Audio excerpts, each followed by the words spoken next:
Bueno, ya está con nosotros nuestro siguiente invitado, Nicolás León, gerente de Estudios y Políticas Públicas de la Cámara Chilena de la Construcción. Nicolás, bienvenido a Llegó la Hora. Muchas gracias, Mara, José Francisco, por la invitación. Encantado de acompañarlo.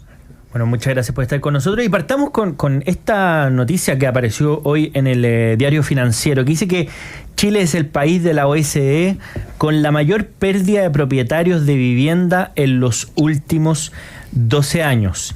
Esto obviamente porcentualmente respecto a nosotros mismos.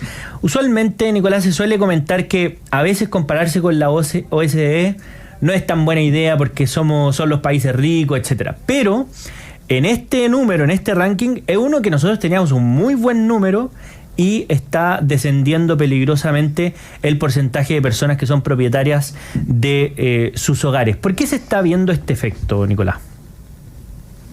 Sí, efectivamente se dice que es complicado compararse con otros países, pero ojo que aquí no hay solo países ricos. Estamos hablando de México, estamos hablando de Colombia, de otros países que tienen situaciones similares. Y Chile pasó de tener un 66% de familias que eran dueñas de la vivienda que habitan, eso pensando en el año 2010, 2011, hasta el año 2022, donde ese número es un 57%, es decir, bajamos casi 9 puntos porcentuales, digamos, ¿no? Y eso, por ejemplo, pensemos en el caso de México, donde al revés, subieron 10 puntos porcentuales, o sea, pasaron de 69, casi 70% a 80%, ¿no? Entonces, es interesante esto porque se dice que el encarecimiento de la vivienda o los problemas de la vivienda es un tema mundial, lo cual en parte es cierto, pero el problema es que en Chile esto se ha dado con mayor intensidad, digamos, ¿no? Y eso es en parte lo que muestra este dato. Nicolás, y en ese sentido, ¿cuáles son los factores predominantes de esta situación? ¿Cuáles son fenómenos a lo mejor universales, mundiales, en base a cierto fenómeno específico? ¿Y cuáles son o llaman la atención particularmente en Chile? Sé que hay durante los últimos 10 años, bueno, podemos hablar de cosas más coyunturales y también algunas más de largo plazo, ¿no? Uh-huh. Partamos por las más de largo plazo, ¿no? En Chile lo que ha pasado durante los últimos 10 años es que el precio de las viviendas ha subido muy por sobre lo que ha crecido el ingreso de las familias. Si uno usa cualquier indicador, el que provoca la misma Cámara Chilena de la Construcción, el que hace el Banco Central o el que hace CLAPE-UC, por ejemplo, se da cuenta cómo se ha generado una brecha, yo diría, desde el año 2012, 2013 hasta la fecha, donde se ha hecho de alguna manera cada vez más inalcanzable la vivienda. ¿Cuáles son las razones que están detrás de eso? Bueno, el incremento del precio del suelo es el mayor culpable de eso, y esto tiene que ver por básicamente dos cosas, ¿no? No solamente el hecho de que no se ha podido expandir el suelo por una serie de normativas asociadas a la regulación de las ciudades, sino que también en la incidencia de ese precio por sobre cada una de las unidades de vivienda, porque en la medida que no se puede densificar o cada vez que hay por ejemplo, una buena inversión del Estado en una línea de metro o pensemos en no sé, un parque importante, si todas las comunas de esas terminan limitando las densidades o las constructibilidades, lo que termina pasando es que la incidencia de ese suelo es mucho más caro dentro de la vivienda. Entonces eso es lo que ha terminado pasando durante los últimos 10 años. Pero también habría que sumarle a eso una serie de normativas. Hay al menos 20 normativas que se han aprobado en los últimos 10 años. Pensemos en la ley de ducto, la ley de aporte al espacio público, las mitigaciones viales, la ley de integración social, también algunas más tributarias, como el IVA a la vivienda, el crédito especial de empresas constructoras y otras que se han ido aprobando y que quizás cada una por separado son interesantes, son relevantes, pero cuando uno ve el bosque en su conjunto se da cuenta que todo esto termina pegándole al precio, ¿no? Bueno, y hay otras cosas más. Los costos de los materiales, por supuesto, en los últimos 5 años han tenido un efecto relevante. Hemos visto las quiebras de muchas empresas de la construcción asociadas a este tema. Los costos laborales también son relevantes. Pensemos en la cantidad de normativas que se han incluido en ese punto, ¿no? Los salarios mínimos, los temas asociados a las 40 horas y como muchas otras industrias, esto también ha sido un efecto que ha pagado de alguna manera el precio de la vivienda.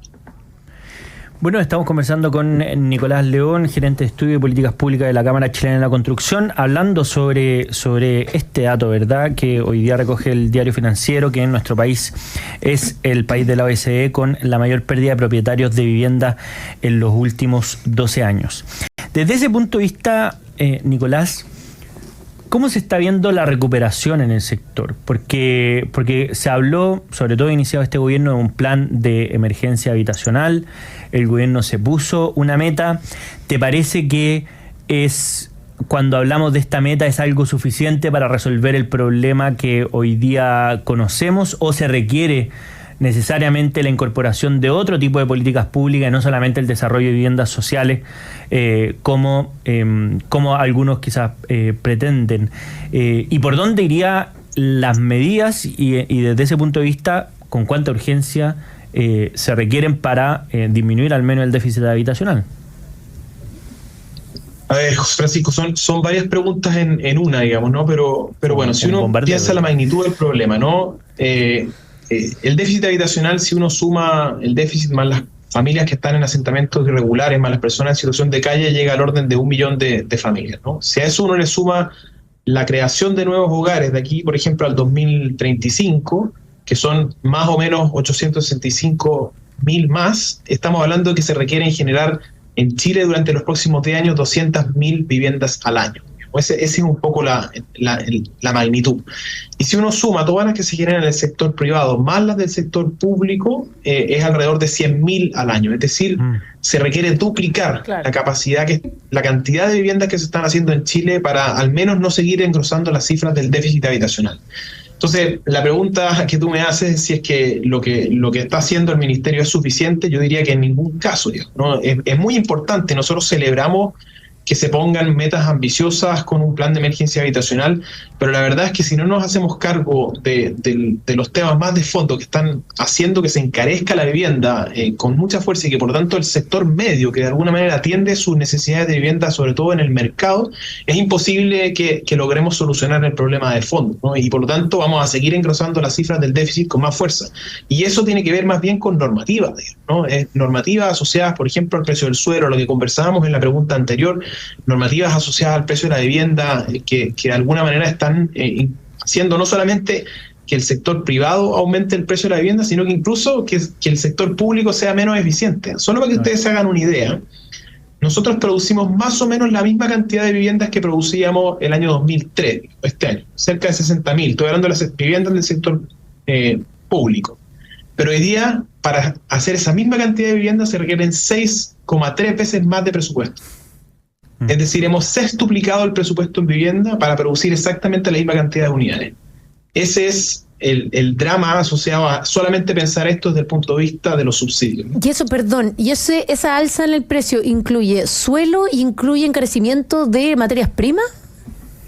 ¿Dónde? Materias primas, sí, normativas en general, como las que mencionaba hace algunos minutos atrás, digamos, yo dije al menos, dije algunas 5 por lo menos, pero por ejemplo, centremos en las tributarias, digamos, pensemos en el IVA a la vivienda, por ejemplo, ¿no?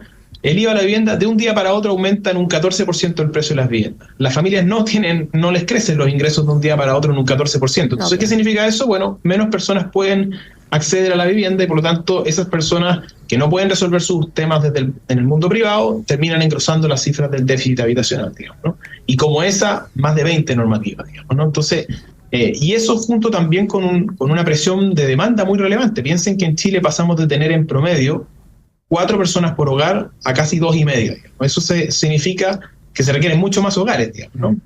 Y sumemos el efecto migratorio, que pasamos, no sé, hace 20 años atrás de tener cerca de 200.000 jefes de hogar migrantes a más de 1,5 millones. Entonces es un salto enorme, ¿no? Que de alguna manera tiene que alocarse en la ciudad, tiene que llegar a alguna parte de eso, ¿no? Y eso, si no, termina siendo un efecto de mayor presión de demanda, con costos más altos de oferta y con menor posibilidad de generar oferta barata, termina generando la bomba de presión en la cual estamos inmersos hoy día. Y ahí una cosa que presumiblemente afecta es la dificultad de acceder al mercado de los créditos hipotecarios. Después, sobre todo, de los retiros de fondos previsionales, donde y todo lo que ocurrió después de la pandemia, evidentemente, eso hizo que se encareciera. ¿Es posible dimensionar cuál ha sido el impacto a través del impacto al sistema financiero, el impacto en la construcción y por tanto en cuán más lento estamos en materia de vivienda? Y por otro lado, ¿cómo se puede resolver también? Porque estos son cuestiones que son a largo plazo, es decir, los créditos hipotecarios son a 30 años. Sí, claro.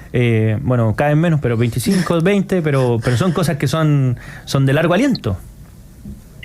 Sí, es un muy buen punto, Francisco, porque quizás no nos habíamos dado cuenta de este problema tan grande en el incremento del precio de largo plazo, porque justamente las condiciones de financiamiento en Chile habían venido mejorando. Entonces, aunque el precio de la vivienda subiera, si tú tenías tasas de crédito hipotecarios que llegaron al 2%, claro, en el fondo la cuota no subía con mucha fuerza. Y justamente lo que hemos visto en los últimos 5 años es que pasamos de tener una tasa de hipotecario de un 2 a un 5, ¿no? Ahora un 4,5, ha bajado un poco en las últimas semanas.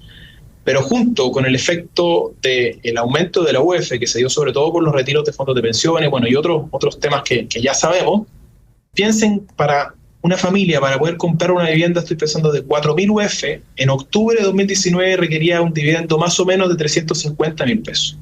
Hoy día requiere de 700.000 pesos para pagar exactamente la misma vivienda. Es decir, se han duplicado, digamos, y este es el efecto más bien de corto plazo en el encarecimiento del acceso a financiamiento. Entonces, tiene un impacto directo y eso ha significado que la demanda se ha ralentizado con mucha fuerza y hoy día el sector inmobiliario está pasando por una crisis donde hay más de 105.000 unidades que están en stock a nivel nacional, justamente por esto, porque la demanda ha bajado mucho. Nicolás, y en ese sentido, pensando que, claro, tenemos diversas aristas que complican la situación desde corto, largo plazo, desde legislativas, permisología, alzas de precios, tasas. ¿Cuál sería para ti prioritario desde una perspectiva más bien política para ponerle énfasis, para empezar a avanzar en mejorar esta situación? Yo creo que hay que abordar ambas, hay que abordar las de corto plazo y las de largo plazo, ¿no? ¿Por qué digo lo siguiente? Porque si nos abocamos solamente a generar un incentivo para reactivar la demanda y por lo tanto reactivar el sector de la construcción, que es muy importante, lo que termina pasando con shocks de demanda que no tienen su correlato en ofertas más elásticas, lo que termina pasando es que todo eso va a precio en el mediano plazo. Entonces, habría que partir por pensar en las medidas, insisto, más de corto plazo reactivadoras. ¿Qué hemos propuesto nosotros en ese sentido? Bueno, repensar, por ejemplo, el tema del IVA a la vivienda puede ser una alternativa. Otra alternativa puede ser, estamos conversando ahora con la Asociación de Bancos y con el Ministerio de Hacienda una propuesta que permita subsidiar en parte la tasa de interés para los grupos que adquieren viviendas de interés social, digamos, un poco más, hasta 4.000 UF, digamos, ¿no? Eso podría también tener un efecto muy relevante en reactivar ese sector, digamos, y de alguna manera permitirle a las personas, sobre todo de grupos medios, que puedan acceder a esa vivienda que hoy día está con descuentos importantes por el mundo inmobiliario, pero con un subsidio de tasa, por ejemplo, podrían ellos acceder y de alguna manera matar 2 pájaros de un tiro, digamos, ¿no? Reactivar el sector, pero también resolver el problema del déficit en parte. Eso con las medidas más de corto plazo, pero de largo plazo hay que hacerse cargo de los problemas que están encareciendo la vivienda y por eso los temas de suelo, los incentivos para que haya densificación equilibrada en torno sobre todo a los ejes de transporte, por ejemplo. Hay que dejar de pensar la ciudad solamente como un conjunto de comunas, sino que mirar la ciudad en su conjunto, digamos, ¿no? Y como eso, bueno, hay otras medidas más, no los quiero aburrir, digamos, pero hay muchas, digamos, asociadas a eso. Bueno, muy interesante conversación con Nicolás León, gerente de Estudio y Políticas Públicas de la Cámara Chilena de la Construcción, quien nos acompañó en esta edición de Llegó la Hora. Muchas gracias, Nicolás. Muchas gracias, Nicolás. Gracias a usted, encantado cuando quieran. Y nosotros, Mara Seguini, nos va a una breve pausa y volvemos con más Llegó la Hora. Ok.